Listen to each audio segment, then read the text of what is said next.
My name is Jacqueline Johnson, and I am a product and agile coach at TCF. I'm originally from Manning, South Carolina, but I actually live here in Detroit. My grandfather, he brought about the first case that became part of the Brown versus School Board of Education. He was a farmer, an uneducated farmer. They would not buy his crops. They would not harvest his crops in order to stop him from pursuing this case against Clarendon County for better schools.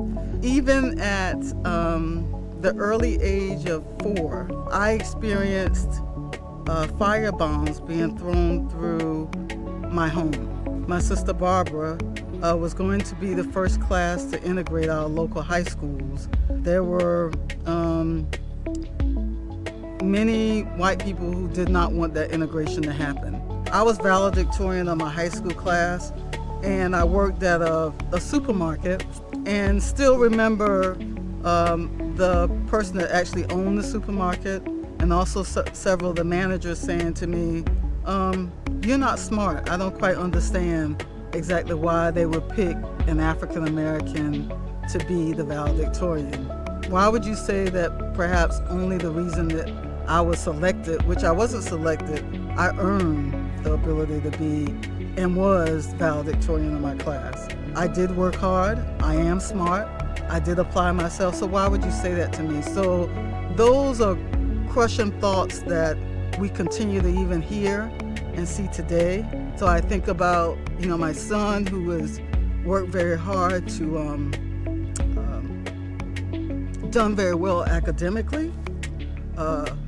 He's done well enough to get a D1 full scholarship to play lacrosse.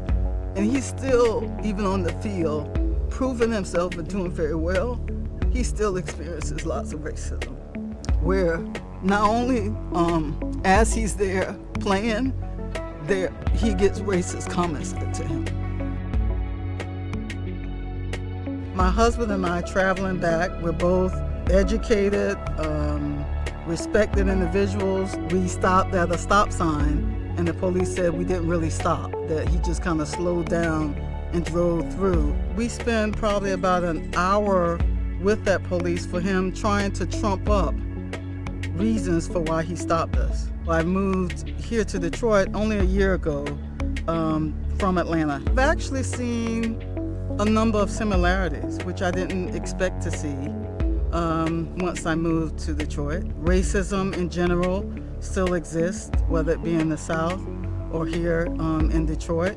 I would have to ask the question, have we really made the concerted effort and very intentional efforts to ensure that we are both recruiting people of different backgrounds, and also are we nurturing and developing them to become leaders within the corporation? And I'm not sure if that has actually been very intentionally sought after within corporations. We need to ensure that we're doing and speaking out against racism from being just that, a good corporate citizen, and being showing up as human, not just as an entity. Metaphorically, I can't breathe because I constantly am faced with racist behaviors and disparities. As you see me come to work, highly performing, smiling and doing my job, she too is a George Floyd. She too has deep concerns and fear that her children, her husband, are all experiencing parts of the George Floyd syndrome. So what you see on TV and what we have seen is not just TV. It is people like myself who show up every day. I would say most of us are simply trying to do is still show up, still do our part in being a part of the change, and that we still have hope. We need you to, again, I need you to see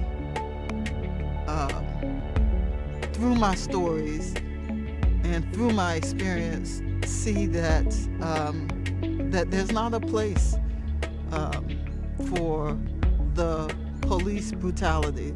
There's not a place for the disparities and the racism that many of us face. I would just wish that you would see humans, you would see people like me, and you would see in him Jackie Johnson.